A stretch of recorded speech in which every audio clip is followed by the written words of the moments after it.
Hola a todos, bienvenidos a mi canal. Yo soy la doctora Erika Higuera y el día de hoy vamos a hablar de un tema bastante interesante y bastante común dentro de la práctica clínica, como es la crisis asmática.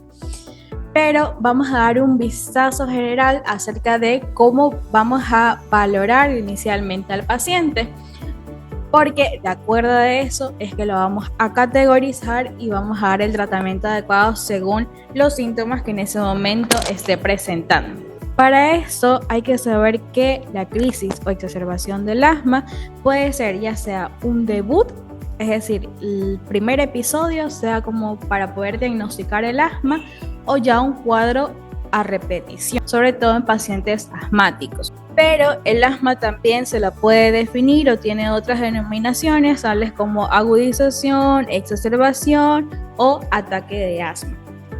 Entonces, dentro del abordaje van a haber 5 pasos claves que debemos de seguir o que podemos tomar en cuenta.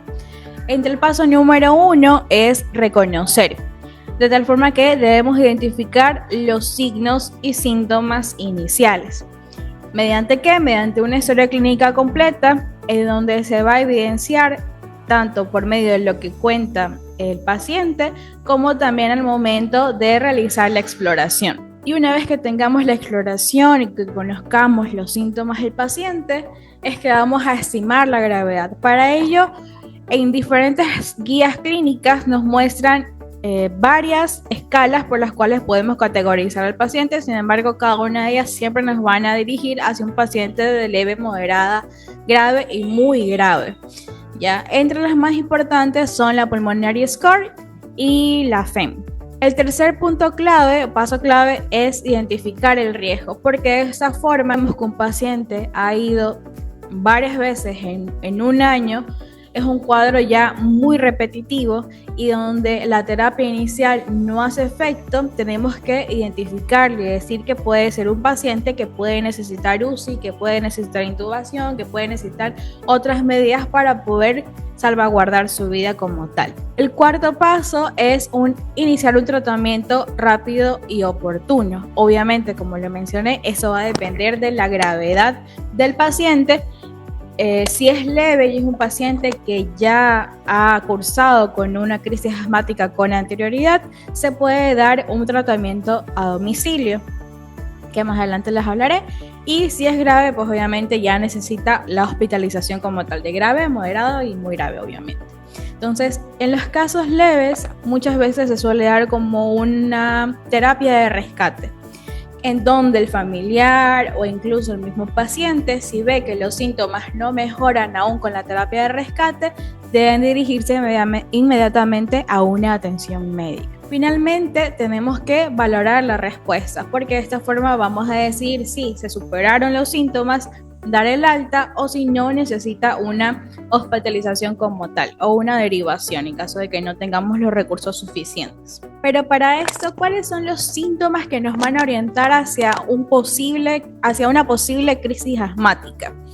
Entre ellas están las principales, es la tos, y aquí van a referir que comenzó a toser mucho, de tal forma que incluso hasta le dificultó poder respirar. Al momento de auscultar, lo principal a escuchar son la presencia de sibilancia. El paciente también va a referir sensación de opresión o dolor en el pecho u opresión torácica, y aquí uno de los más importantes signos que vamos a evidenciar es la respiración con el uso de músculos accesorios. Y en este caso ya vemos que es una crisis ya moderada. Cuando vemos que la respiración le está costando, que comienza a utilizar los músculos accesorios, es que cuando hay retracción costal, es que vamos a decir que estamos ante una crisis ya moderada e incluso grave.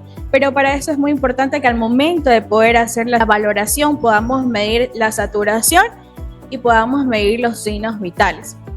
Vamos a tener que los síntomas muchas veces suelen presentarse de manera progresiva, o muchas veces puede presentarse de manera abrupta, y esto va a depender muchas veces del tipo de alergenio, del tipo de que le está causando la afección. Dentro de los factores de riesgo, si bien puede ser multifactorial, hay factores que pueden predisponer o agravar o pueden desencadenar la crisis asmática, tales como infecciones virales, exposición a alergenos, escasa adherencia al tratamiento o incluso por alimentos. Va a ser el modo de instauración.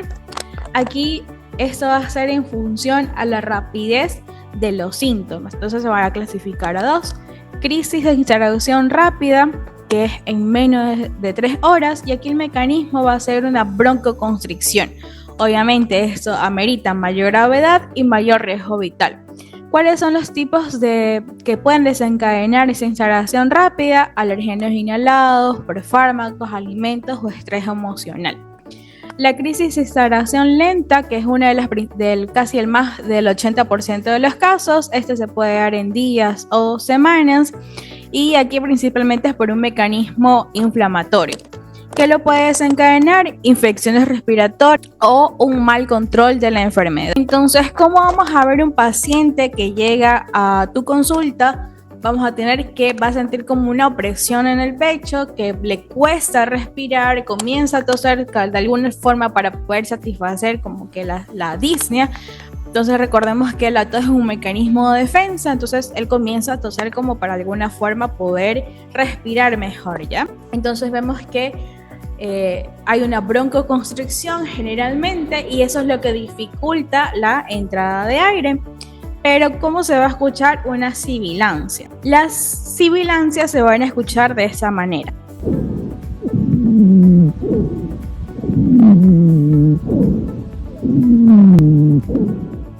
Entonces, una vez que hemos identificado al paciente, hemos identificado los síntomas, tenemos que realizar una evaluación inicial.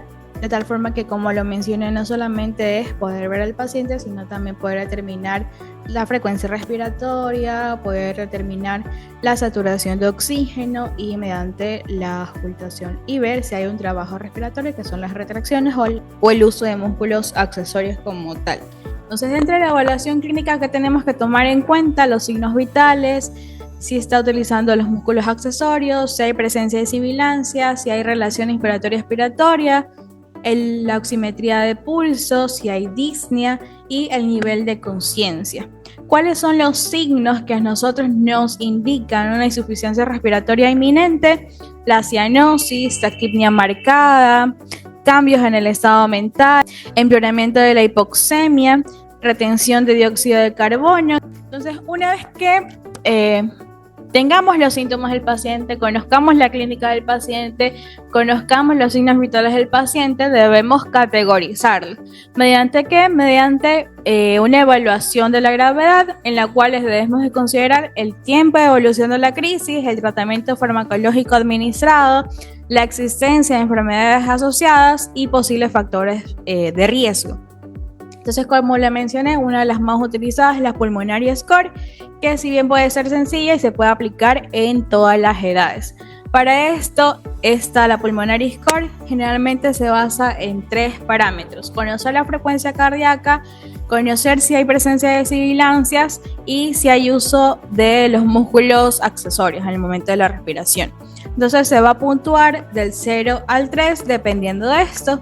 En la frecuencia respiratoria se va a tomar como punto si es menor o mayor a 6 años. Entonces, de acuerdo a esto, que se la va a categorizar de leve, moderada, grave. Decimos que es leve cuando tiene una puntuación de 0 a 3 puntos, moderada de 4 a 6 puntos y ya grave de 7 a 9 puntos. Entonces, ¿cuáles son los factores de riesgo que nosotros nos pueden indicar que estamos ante un paciente que puede evolucionar a muy grave, que haya tenido un historial previo de intubación previa o un ingreso a UCI o una hospitalización en el año anterior, asistencias a urgencias frecuentes y el uso excesivo de SABA en las semanas previas? Para eso es importante poder conocer también la frecuencia cardíaca normal y la frecuencia respiratoria normal según la edad.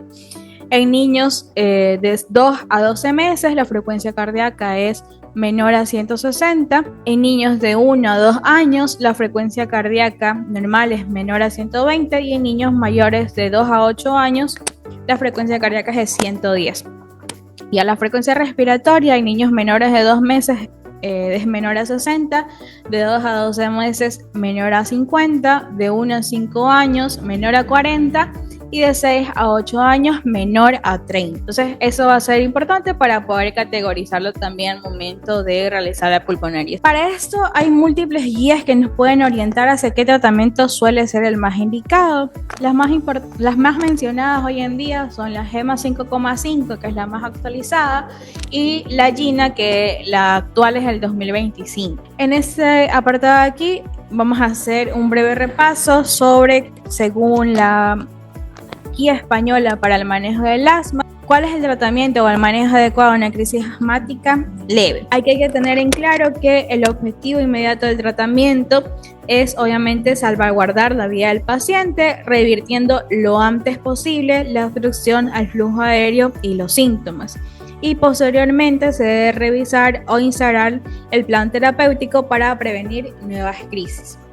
En las crisis leves, en las más leves pueden tratarse en casa por el propio paciente y en centros de atención primaria, siempre obviamente con una correcta valoración clínica y funcional respiratoria y de la respuesta al tratamiento en las primeras 2 horas en los casos leves. Entonces aquí en los casos leves se debe incluir administración de broncodilatadores agonistas beta-2 adrenérgicos de acción corta, que son los ABA, resumido, como por ejemplo el salbutamol o la terbutalina. Entonces, en este caso se suele recomendar el uso de butamol en inhalador más la aerocámara. Entonces se recomiendan de 2 a 4 inhalaciones cada 20 minutos durante la primera hora y de ahí valorar.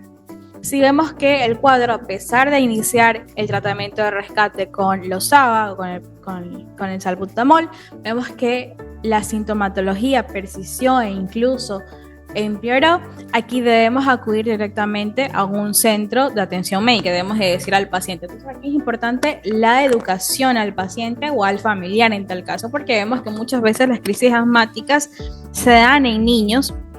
Entonces aquí la comunicación y la educación al paciente o al familiar va a ser la clave. El uso también de glucocorticoides, se ha demostrado que tanto los orales como intramusculares o intravenosos tienen incluso la misma eficacia. Por lo tanto, podemos utilizar la prednisona de 0,5 a 1 miligramo kilo de peso ideal y máximo se debe dar 50 miligramos diarios. Incluso se suele recomendar continuar con los glucocorticoides hasta 5 o 7 días después del evento de la exacerbación del asma para evitar recidivas. Y en las crisis leves no es necesario añadir bromuro y pratropio ni tampoco prescribir antibióticos de forma rutinaria.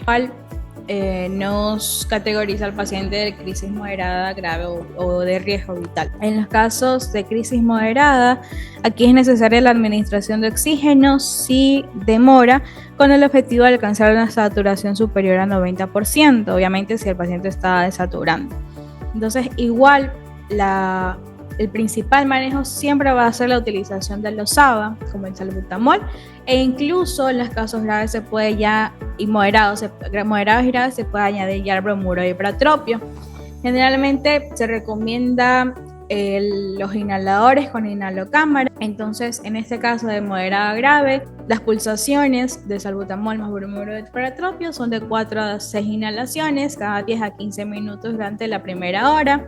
El uso también de glucocorticoides suele ser fundamental también. Se puede utilizar la prednisona 50 miligramos vía oral o la hidrocortisona 250 miligramos vía endovenosa. Y en los casos que ya se da una crisis grave, se debe considerar el uso de salbutamol endovenoso en perfusión lenta. Si vemos que está un paciente con una crisis vital, aquí el uso y está con una saturación menor a 94, debemos considerar el uso de oxígeno, salbutamol con bromuro de pratropio nebulizado, hidrocortisona, y se debe considerar también la administración de sulfato de magnesio, salbutamol endovenoso en perfusión lenta e incluso si es que no mejora el ingreso a UCI. Si vemos que de acuerdo a todo ese tratamiento hay una buena respuesta, se da el alta obviamente con el plan de acción adecuado, el uso también de glucocorticoides, de corticoides por al menos 7 días y una cita de control.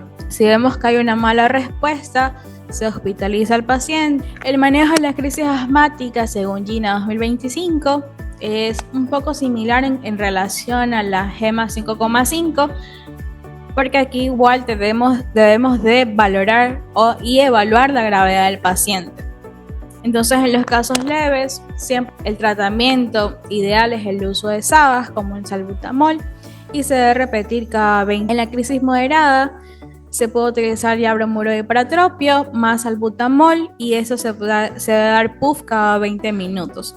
Y el uso de corticoides como la prednisolona y la metilprednisolona. Si no vemos mejoría, debemos analizar y poder tener un oxígeno de alto flujo, salbutamol nebulizado continuo y un monitoreo y ventilación. Si estamos ante una crisis severa o grave, con una frecuencia respiratoria mayor a 25 y una PEF menor a 40%, aquí se recomienda utilizar el salbutamol nebulizado más bromuro de ipratropio, metilprednisolona de 60 a 125 miligramos IV, y debemos también de manera opcional utilizar el sulfato de magnesio por medio intravenoso. En una crisis potencialmente mortal, la PEF va a ser menor a 33 y aquí sí se debe considerar el ingreso a UCI e incluso una ventilación asistida. En estos casos, tanto en la crisis moderada o severa, incluso la leve, debemos revalorar al paciente cada 60 minutos. Es importante poder recalcar que el uso de corticoides es muy importante, al menos de forma temprana, es muy importante y en caso moderado o severa debemos evitar utilizar los SABA como monoterapia, siempre hay que añadir el bromuro de ipratropio. Y de igual forma les voy a dejar las guías en las cuales pueden descargar tanto la de GINA, la actualizada, como la GEMA 5,5. Pero déjame saber qué tal te parece este video. Dale like, comparte y suscríbete. Nos vemos en el próximo video.